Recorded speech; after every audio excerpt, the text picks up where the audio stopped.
반갑습니다. 예, 잘들 지내셨어요? 네. 예, 우리 모두 잘 지낸 것 같은데 오늘 새로운 얼굴이 있네요. 네. 예, 반갑습니다. 뭐 하시는 분이세요?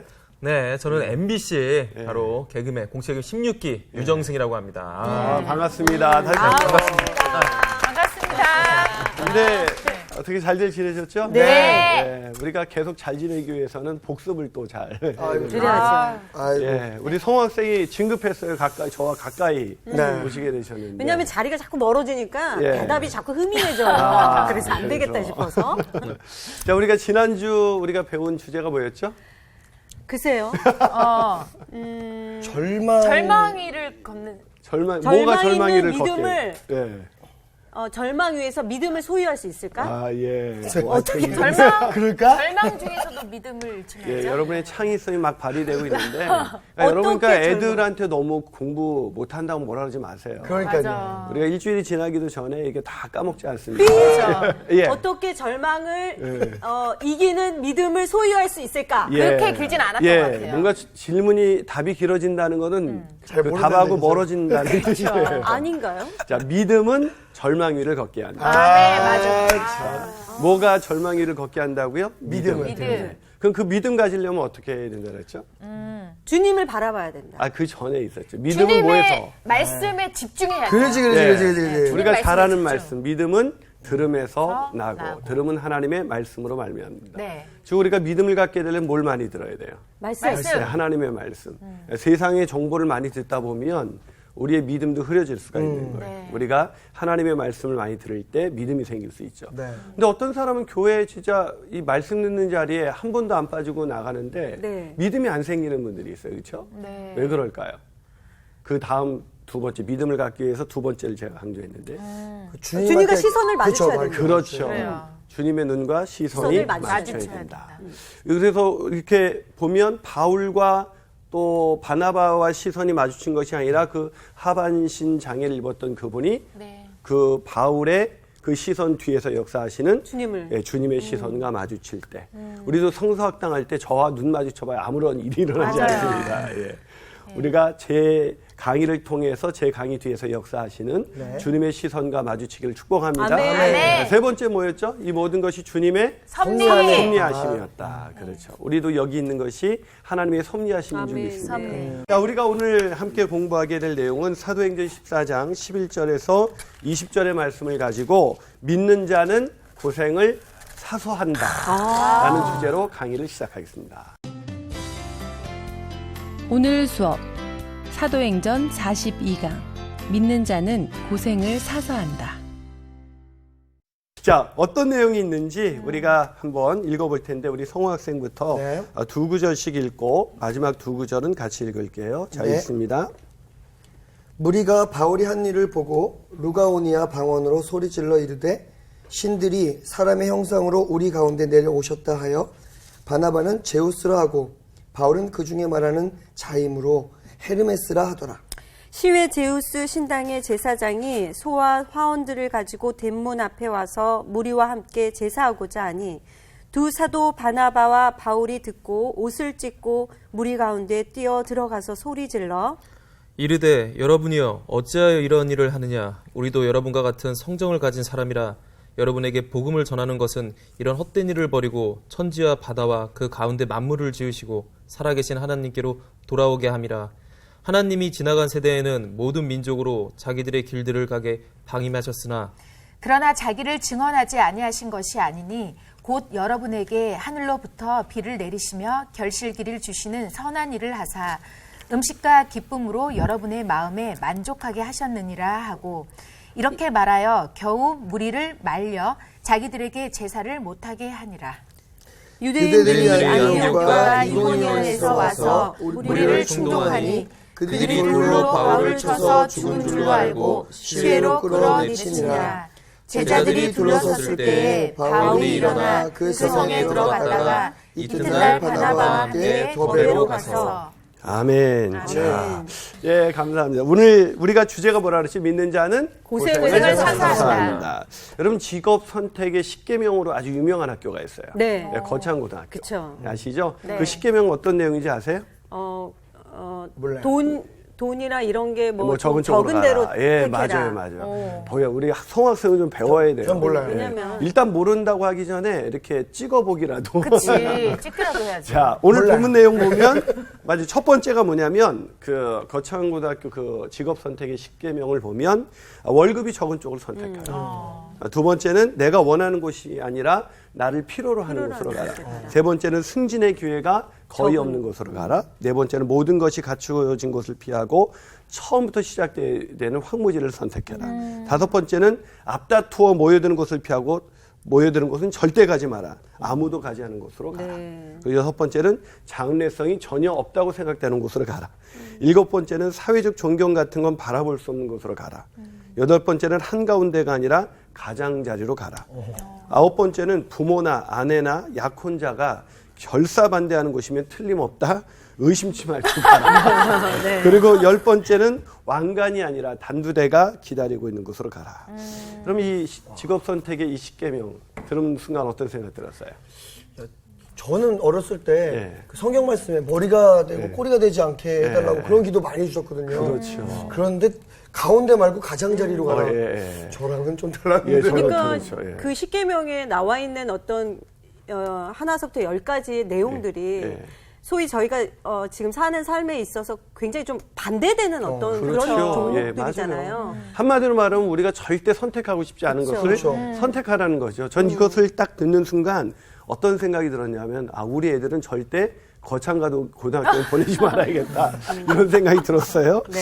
그러니까 솔직한 우리들의 고백이 아닐까. 뭐 이런 곳으로 가지 말라. 이렇게 하고 싶은데 이런 길을 걸어갔어요. 그런데 오늘 본문에 우리가 읽어보면, 제가 왜 이 이야기를 꺼냈냐면, 오늘 바울과 바나바를 보면 마치 이 거창고등학교의 직업선택의 10계명을 알고 있는 사람 같아요. 네. 사람들이 잘 가지 않는. 여러분 기억하십니까? 바울과 이 바나바가 선교 여행을 떠날 때 실루기아 항으로 내려왔죠. 거기는 네. 일명 셀루케이아라고 부르는데 수많은 사람들이 호화스러운 여객선을 타고 여행을 하기 위해서 몰려드는 그런 화려한 항구 도시였어요. 그 도시의 초라한 모습을 가지고 거기에 온 것은 그들과 함께 그런 호사스러운 여행을 떠나기 위해서가 아니라 누굴 위해서, 복음을 전하기 위해서 고난의 길을 선택한 사람들이었죠. 네. 어떻게 보면 그런 고난의 길을 선택했던 바울과 바나바는 보면 안디옥 교회에서 막 놀라운 부흥이 일어나고 막 안디옥 교회가 아마 시대의 화두가 되지 않았을까요? 막 사람들이 안디옥 교회가 부흥을 한데 바울과 바나바가 제자들을 가리키면서 그들이 그리스도인들 같이 그리스도처럼 변화되고 있대. 놀라운 변화가 일어났대. 뭐 이런 것 때문에 사람들에게 관심을 끌만한 한마디로 성공적인 목회를 하고 있었는데 그때 하나님이 부르셔서 선교지로 가게 된 거예요. 얼마나 쉽지 않은 선택이었을까요? 저보러 갑자기 하나님께서 목회 잘하고 있는데 막 선교지로 가라 그러면 주여 내가 여기 있습니다. 막 이러면 참 좋겠는데 우리는 분명히 이런 질문을 저 같으면 던질 거예요. 하나님 왜죠? 혹시 제가 여기서 잘하고 있는데 왜 그러시죠? 뭐 이럴 것 같은데 거기를 떠나서 선교지로 갔단 말이죠. 가면서 어떤 일이 생겼습니까? 하나님의 뜻 순종했더니 막 벌써 버가에서 풍토병 걸리고 풍토병에 걸린 상태에서 막 핍박은 오고 그래서 그냥 피해서 비시디아의 타우루스 산맥을 넘어서 비시디아의 안디옥으로 넘어갔고 그 넘어가자마자 그 뭐 병든 몸을 가지고 좀 요양을 해야 되는데 쉬지도 않고 회당에 들어가서 복음을 전했죠. 그럼 좀 좋은 일이 있어야 되는데 꼭 두 가지 반응. 믿는 사람들과 핍박하는 자들. 핍박이 일어나가지고 결국은 또다시 피해서 그 180km나 되는 이고니온 산 30개 넘었다고 기억하고 있죠. 우리는 산 한 개도 넘기 힘들 거예요. 그렇게 넘어서 와서 이고니온에 왔는데 또 핍박이 일어나서 결국 어떻게 했습니까? 또 넘겼죠. 네, 또 흩어져가지고 우리가 지금 읽고 있는 이 루스트라에서 발을 쓰지 못하는 사람들에게 복음을 전하게 됐죠. 네. 오늘 복음을 전하고 나서 어떤 일이 또 일어났습니까? 그렇게 복음을 전하고 나서 이 하반신 장애인을 이렇게 걷게 하는 그런 놀라운 기적이 일어났어요. 그러자 이런 일들 가운데 처음에는 이 사람들이 신이 아닌가 그래서 보세요. 13절을 우리 목소리 좋은 유정승 학생이 한번 읽어주네. 13절을. 네, 시외 제우스 신당의 제사장이 소와 화환들을 가지고 대문 앞에 와서 무리와 함께 제사하고자 하니. 야, 왜 무리가 함께 왜 와서 제사하고자 했죠? 제우스 신당이 제사장이 소와 화환들을 가지고 그 12절에 이런 얘기가 있잖아요. 12절까지 한번 정상 학생 읽어주세요. 네, 바나바는 제우스라 하고 바울은 그 중에 말하는 자이므로 헤르메스라 하더라. 한마디로 뭐라고 여긴 거예요? 바로 신이라고 신이다. 생각하는 거죠. 아, 우리가 딱 했는데 뭐 우리도 뭐 잘하는 사람 있으면 뭐 갓, 연우 뭐 요즘 그 복면가왕에서 뭐, 예, 뭐 갓을 붙이잖아요. 네, 그게 하여튼 이때부터 있었던 일이에요. 좀 잘하는. 그럴 때 아 저는 아닙니다. 뭐 그런 사람 한 번도 본 적이 없어요. 근데 여기서 보니까 바울과 바나바가 뭐 이렇게 신으로 떠받들어지는 것 같아서 뭔가 대단한가 싶었더니 19절 보세요. 19절 우리 윤정 학생이 한번 읽어줘 볼래요? 유대인들이 안디옥과 이고니온에서 와서 무리를 충동하니 그들이 돌로 바울을 쳐서 죽은 줄로 알고 시외로 끌어내치니라. 아멘. 참 거기 보니까 드디어 어떤 일이 무리를 충동했어요? 어디서 누가 와서 충동했어요 무리를? 거기 보세요 19절. 안디옥과 이고니온에서 와서 무리를 충동하니. 이들의 열심도 대단한 것 같아요. 그때 예전에 바울을 핍박했던 자들이 바울을 잡아 죽이기 위해서 그 먼 곳을 따라온 거예요. 인생을 살면서 꼭 이렇게 안 좋은 일에 최선을 다하는 인간이 있어요. 끝까지 간다네요. 예, 끝까지 가는 거죠, 진짜. 그렇게 와가지고 무리를 충동해서 그들이 돌로 결국은 이 바울을 쳤습니다. 그래서 죽은 줄 알고 시외로 끌어내니라. 왜 죽은 줄 알고 시외로 끌어냈을까? 여기서 이 학자들은 죽은 것이나 다름없는 상태였다. 이렇게 말하기도 하지만 어떤 사람은 죽은 줄 이미 죽었기 때문에 시외로 끌어낸 것이다. 라고 말을 하고 있습니다. 왜냐하면 그 당시 율법에 의하면 그 시 안에서 돌로 사람을 쳐 죽일 수는 없었거든요. 그러니까 사실 무법천지로 법을 어기면서 율법을 어기면서까지 사람을 쳐 죽인 거예요. 그리고 나서 그거를 눈가림하기 위해서 시외로 지금 끌어내고 있는 것입니다. 자, 바울이 왜 이렇게 됐어요? 바울이 복음 전에서. 예, 왜? 아니 누구 때문에 이렇게 됐죠? 바울이? 하나님 때문이니까 지금 하나님이 돌로 친 건 아니잖아요. 그렇죠. 유대인들이요. 유대인들 때문에 그런 거죠. 근데 더 정확하게 말하면 유대인들이 말한 것처럼 말만 잘 들어서 복음만 안 전했다면 이렇게 할 일은 없었겠죠. 근데 왜 이렇게 됐어요? 스스로 자초한 거라는 거예요. 스스로 선택했다는 말입니다. 다시 말해서 바울은 예수 그리스도를 믿고 나서 고난의 길을 가기로 스스로 선택했다는 것입니다. 여기서 우리가 깨닫게 되는 원리가 있습니다. 뭐예요? 그것이 믿는 자는 뭘 사서한다? 고생을. 그렇습니다. 믿는 자는 고생을 사서한다. 믿는 자는 뭘 사서해요? 고생을 사서. 사실은 믿음을 가진 사람들의 어떤 그 상태가 고생을 좀 덜 하려고 믿는 건데. 그래요. 복 받으려고. 중요한 얘기를 하셨습니다. 우리는 왜 예수님 믿어요? 고생을 덜하고 내가 원하는 것을 이루기 위해서. 근데 그것은 그래서 하나님을 믿는다면 그것은 하나님이라는 자기가 만들어낸 우상을 섬기는 거예요. 하나님을 믿는 종교와 신앙의 차이는 거기 있어요. 종교는 내가 얻는 것을 위해서 신을 이용하는 거예요. 그게 종교인의 모든 공통된 목적입니다. 근데 기독교 신앙은 뭐예요? 하나님이 자신을 계시해 주셔서 우리로 하여금 우리가 원하는 것이 아니라 하나님이 원하는 것을 이루는 인생 살게 하기 위해서 우리를 부르신 것이죠. 그렇기 때문에 이 종교와 신앙의 차이는 굉장히 달라요. 근데 오늘날 많은 사람들이 기독교라는 종교를 믿고 있어요.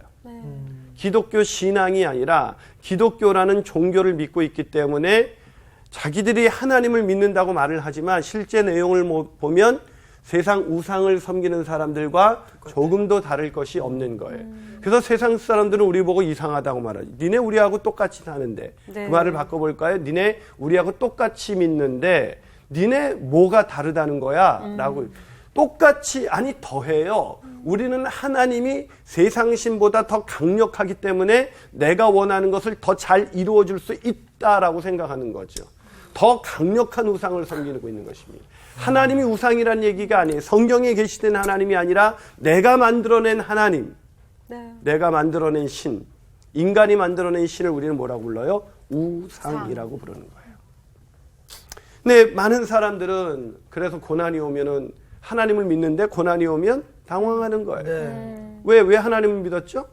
고난 없고 평탄한 길 가기 위해서. 근데 기독교 주님이 말씀하시죠. 그리고 바울도 성경 여러 곳에서 성경 신약은 말하죠. 복음과 함께 고난을 받으라. 분명히 얘기하고 있어요. 복음을 너희들이 받았을 때 복음과 함께 고난을 받아야 된다. 주님도 제자들에게 말씀하셨죠. 내가 미움을 세상에서 받은 것 같이 너희들도 세상에서 미움을 당하고 고난과 핍박을 당하게 될 것이다. 그러나 걱정하지 말라. 내가 환난을 이기려노라. 우리는 환난이 없이 사는 인생들이 아니라 고생 없이 사는 인생이 아니라 환난을 이기는 인생이라는 거예요. 고생을 사소하면서도 기쁨을 이기지 못하는 인생이 바로 그리스도인의 삶인 줄 믿으시기를 주님의 이름으로 축복합니다. 아멘. 자, 우리가 그렇다면 어떻게 이 고생을 사소해도 기쁜 인생을 살 수가 있을까? 네. 첫 번째 오늘 본문에서 왜 바울은 이렇게 고생을 사소했을까? 왜 그렇게 됐을까? 그러면서도 기뻤던 이유가 도대체 뭘까? 바울이 얼마나 기뻤는지 골로새서 1장 24절에서 나는 이제 너희를 위하여 받는 괴로움을 기뻐하고 내가 받는 고생을 기뻐하고 그리스도의 남은 고난을 그의 몸된 교회를 위하여 내 육체에 채우노라. 나는 고난을 내 육체에 채우고 싶다. 왜? 내가 그것이 너무나 기쁜 인생이기 때문에. 놀랍지 않습니까? 이런 신앙을 가진다면 인생의 상황에 상관없이 기쁜 인생을 살 수가 있어요. 여러분, 우리 인생이라는 것은 다 누구나 다 희로애락이 있죠. 올라갈 때가 있으면 내려갈 때가 있습니다. 그렇기 때문에 인생은 허무한 거예요. 올라갈 때는 행복한 것 같지만 내려올 때는 비참하거든요. 그런데 왜 우리가 하나님을 믿습니까? 올라가든 내려오든 상관없이 만족하는 인생, 기쁜 인생 살 수 있기 때문입니다. 그것이 그리스도인의 능력입니다. 우리가 여러분들도 이제 대중들의 인기를 이렇게 통해서 이렇게 그것이 우리에게 기쁨을 주는 또 그런 사람들이기 때문에 막 인기가 올라갈 때는 행복하다가도 인기가 내려가면 내가 아무것도 아닌 사람 같고 막 외롭고 막 그럴 때가 있지 않습니까? 왜 우리가 그런 데서 자유로울 수 있는 그 비결이 뭐예요? 그것은 바로 우리가 진정한 믿음을 갖게 되는 거예요. 그 진정한 믿음은 그런 고난 속에서도 내 안에 있는 평안을 깨뜨릴 수가 없기 때문에 내 안에 있는 기쁨을 깨뜨릴 수가 없기 때문이죠. 바울은 왜 어떻게 도대체 그렇게 할 수가 있었을까? 우리는 조금만 고난이 와도 그렇게 쉽게 좌절하고 절망하는데 어떻게 고생을 사소하면서 그것을 기쁘다고 말할 수가 있었을까? 그 비결을 한번 찾아보세요. 자, 비결이 뭘까요? 오늘 본문에 바울이 왜 그랬을까? 자, 소문 그림 찾는 것 같아요. 그렇죠? 도대체 어디에서 바울이 자, 오늘 본문의 내용을 한번 그럼 정리해 봐요. 자, 루스라에서 발을 쓰지 못하는 사람, 나면서부터 걷지 못하게 된 사람, 걸어 본 적이 없는 사람을 만났죠. 걷게 했어요. 그렇죠? 자, 그래서 일어난 그런 반응이에요. 그 반응이 어떤 반응입니까? 사람들이 처음에는 막 바나바와 바울을 신으로 떠받들었어요. 떠받들었어요. 자, 신으로 떠받들었을 때 그때 떠받드는 그 상황에서 나 같으면 속된 말로 인기가 올라간 거잖아요. 모든 대중들이 바울과 바나바를 신처럼 여길 만큼 스타 중에 스타가 된 거잖아요. 그러면 저 같으면 이제 아셨습니까? 자, 줄 서세요. 제가 한 번씩 고쳐드릴게요. 뭐 이러면서 막 힘을 발휘했을 것 같은데 바울과 바나바가 어떻게 했습니까? 옷을 찢고 제 옷을 찢어서 14절에 보니까 제 14절을 성호 학생이 한번 읽어줘보세요. 두 사도 바나바와 바울이 듣고 옷을 찢고 무리 가운데 뛰어들어가서 소리 질러 예, 이어서 한번 15절 좀 길어서 우리가 긴장되긴 하지만 이르되 여러분이여 어찌하여 이러한 일을 하느냐 우리도 여러분과 같은 성정을 가진 사람이라 여러분에게 복음을 전하는 것은 이런 헛된 일을 버리고 천지와 바다와 그 가운데 만물을 지으시고 살아계신 하나님께로 돌아오게 함이라. 아멘. 거기 보세요. 자, 뭘 얘기하고 있어요? 자, 자기들을 신으로 떠받드는 자들에게 진정한 유일하신 하나님, 하나님을 소개하고 있잖아요. 복음을 전하고 있잖아요. 자, 이 일은 우리가 한 것이 아니라 누가 한 것이다? 하나님이 한 것이다. 그분이 어떤 분이라고 오늘 본문 가운데 기록되어 있어요? 만물을 지으시고 살아계신 하나님. 만물을 하나님이 우리를 지으셨어요. 우리를 하나님이 지으셨습니다. 믿으십니까? 그럼 우리의 주인이 누구세요? 하나님. 만물의 주인이 누구세요? 하나님이죠. 자, 바울이 어떻게 이런 인생 살 수가 있었을까? 그것은 첫 번째로 중요한 바울의 인생의 가장 중요한 원리, 고난 가운데서도 기뻐할 수 있었던 가장 중요한 원리는 뭐냐면 뭐예요? 인생의 주인. 예, 그렇죠. 성호 학생이 자리를 바꾸시더니 상당히 영성이 깨어나고 있습니다. 그냥 혼나온 거지? 이럴 때는 우리가 자리가 중요하구나라는 걸 믿게 되는 것 같아요. 자, 인생의 주인이 바뀌어야 된다는 거예요. 인생의 주인. 인생의 주인이 바로 예수 그리스도이셨기 때문에 인생의 주님이 예수 그리스도이셨다. 여러분 이것은 우리가 다 믿는 거 아니에요. 여러분의 인생의 주인이 누구십니까? 예수님. 예수님이세요? 왜 이렇게 답이 없으시죠? 아무도 주인이 아니세요? 다 나라고 근데 생각하고 살았던 거예요. 자꾸 주인이 그분이시라는 걸 알고는 있는데 예. 제 생각과 제 몸이 자꾸 예. 널 거야라고 예, 예. 얘기해 주고 자꾸 그러니까 자꾸 돌아가려고 하면서도 또 제자리에 와 있는 저의 모습을 보죠. 그래요. 여러분 우리가 왜 자꾸 내가 자꾸 주인이 되려고 그럴까? 왜 내가 자꾸 주인이 되려고 그럴까요? 내가 얻고 싶은 걸 욕심이 있어서. 그렇죠. 내 의가 강해서. 그럴 수도 있어요. 의도 강하고 욕심도 있고 의가 강하다는 말을 내가 말을 바꿔볼게요. 내가 원하는 대로 살아야 행복해. 그죠. 맞아요. 내가 더 똑똑해 하나님보다. 그러니까 그래서 내가 원하는 대로 살아야 인생 행복할 수 있어. 그걸 누구에게도 강요해. 내 자식에게도. 네. 너 엄마가 하는 대로 해봐. 저는 애들한테 말합니다. 니네가 엄마가 하는 대로 살지 말아라. 아까 고창고등학교 10계명 네 부모나 아내나 아는 말을 사랑하는 자가 하는 말을 절대 거기에 가지 말라. 왜 그럴까요?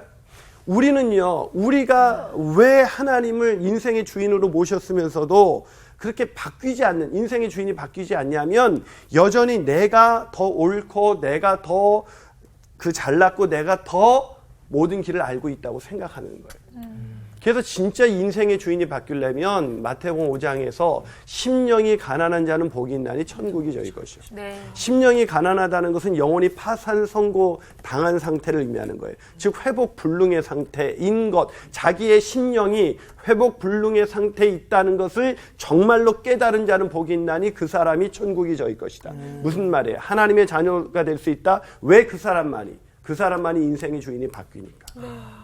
내가 심령이 파산 받을 만큼 내 영혼이 망가졌다는 걸 생각하지 않는 사람은 자꾸 주인을 바꿔. 네가 더 쓸만해. 누구보다 하나님보다. 이게 엄청난 일이죠. 피조물인 인간이 하나님보다 자신이 더 뛰어나다고 믿기 때문에 자꾸 인생의 주인이 안 바뀌는 거. 안 바뀌었는데 바뀌었다고 착각하고 사는 거죠. 그 교회를 다니면서 제가 계속 우리가 질문 던지는 게 뭐냐면 왜 우리는 똑같이 바울처럼 그런 신앙을 가지고 있는데 그런 변화된 인생을 살지 못하는가. 고난을 사수하면서도 기쁜 그런 인생이 안 되는가. 이 척슬던 목사님께서 그의 예화집에서 이런 얘기를 했습니다. 어느 날 자신의 사업을 하나님께 드린 한 남자가 있었어요. 늘 20년 동안 이것을 드릴 것인가 말 것인가 고민하고 씨름하다가 마침내 하나님께 드린 거예요. 그런데 어느 날 하나님께 전체를 드리고 그 설교를 듣고 하나님께 자신의 모든 것을 다 드렸는데 그 다음에 불이 나버리고 만 거예요. 그 사업장이.